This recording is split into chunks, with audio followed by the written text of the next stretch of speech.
ಕರ್ನಾಟಕದ ಯಾವ ನಗರಕ್ಕೆ ಪೊಲೀಸ್ ಆಯುಕ್ತರು ಇಲ್ಲ? A. Belagavi, B. Tumakuru, C. Mysuru, D. Mangaluru.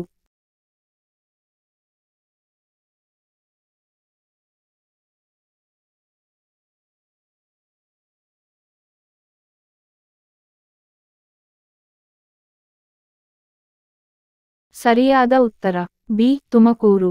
ಉತ್ತರ ಏನಾದರೂ ತಪ್ಪಿದ್ದಲ್ಲಿ ನಮಗೆ ಕಮೆಂಟ್ ಮೂಲಕ ತಿಳಿಸಿ. ರಾಷ್ಟ್ರಪತಿಯವರ ಪ್ರಸ್ತುತ ವೇತನ ಎಷ್ಟು? A. 10 lakh, B. 5 lakh, C. 9 lakh, D. 12 lakh.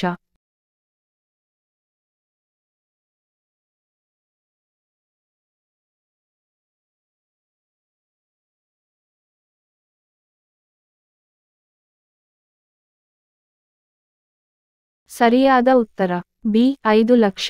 ಉತ್ತರ ಏನಾದರೂ ತಪ್ಪಿದ್ದಲ್ಲಿ ನಮಗೆ ಕಮೆಂಟ್ ಮೂಲಕ ತಿಳಿಸಿ. 1000 ಹಾಡುಗಳ ಸರದಾರ ಎಂದು ಯಾರನ್ನು ಕರೆಯುತ್ತಾರೆ?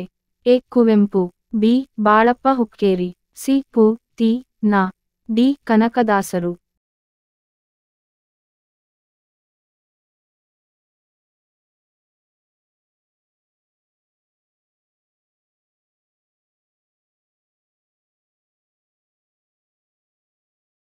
ಸರಿಯಾದ ಉತ್ತರ ಬಿ. ಬಾಳಪ್ಪ ಹುಕ್ಕೇರಿ. ಉತ್ತರ ಏನಾದರೂ ತಪ್ಪಿದಲ್ಲಿ ಕಮೆಂಟ್ ಮೂಲಕ ತಿಳಿಸಿ.